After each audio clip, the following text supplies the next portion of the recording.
معاشرے کی بہتری کا ایک اصول امام غزالی رحمۃ اللہ علیہ نے نقل کیا ہے کہ معاشرے کی بہتری، معاشرے کی فلاح، معاشرے کی اچھائی چاہتے ہیں تو سید عائشہ صدیقہ رضی اللہ عنہا فرماتی ایک قوم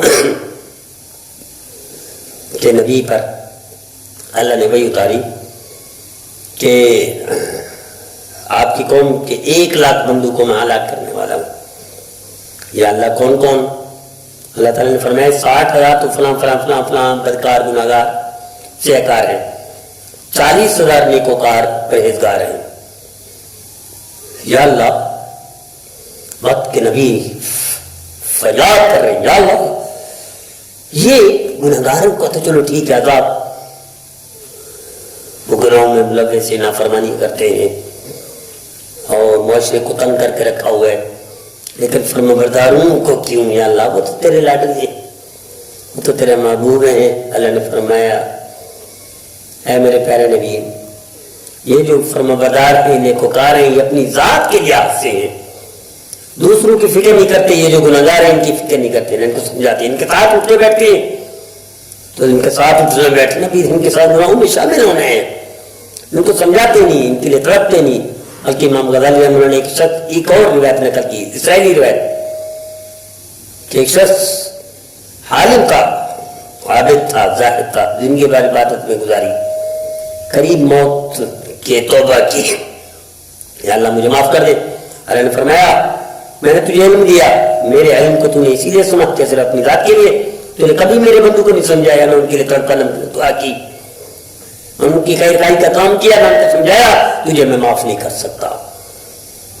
تو یہ ایک نسخہ ہے، نسخہ کیمیا، کامیابی کا نسخہ، معاشرے کی فلاح بہتری چاہتے ہو تو یہ نسخہ ہے کہ اے میرے پیارے نبی 40,000 اس لیے اگر رکھوں گے 60,000 کے ساتھ کہ وہ ان 60,000 کے ساتھ اٹھتے بیٹھتے ہیں، وہ ان کو ٹوکتے نہیں، ان کو سمجھاتے نہیں، ان کی فکر نہیں کرتے، ان کو سمجھاتے نہیں، یہ بھی غرق ہوں گے۔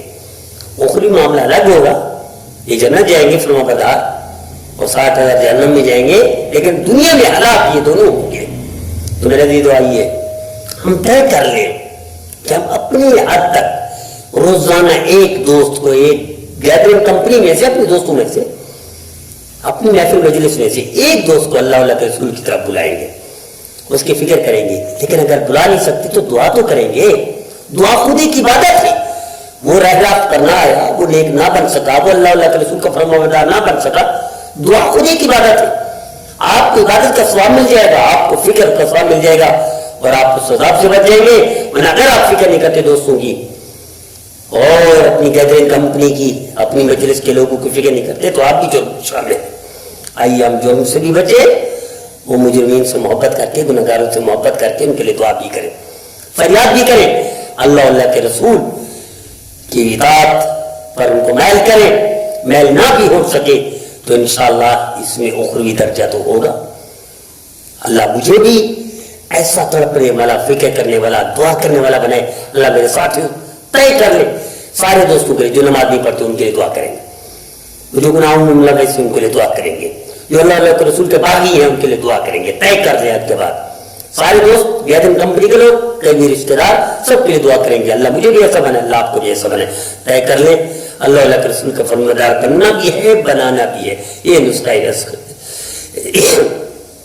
کیمیا ہے، یہ کامیابی کا نسخہ ہے۔ معاشرے کی بہتری چاہیے تو یہ واحد نسخہ ہے۔ اللہ سب کو کامیاب کرے، ہمارے معاشرے کو بہتر سے بہتر بنائے۔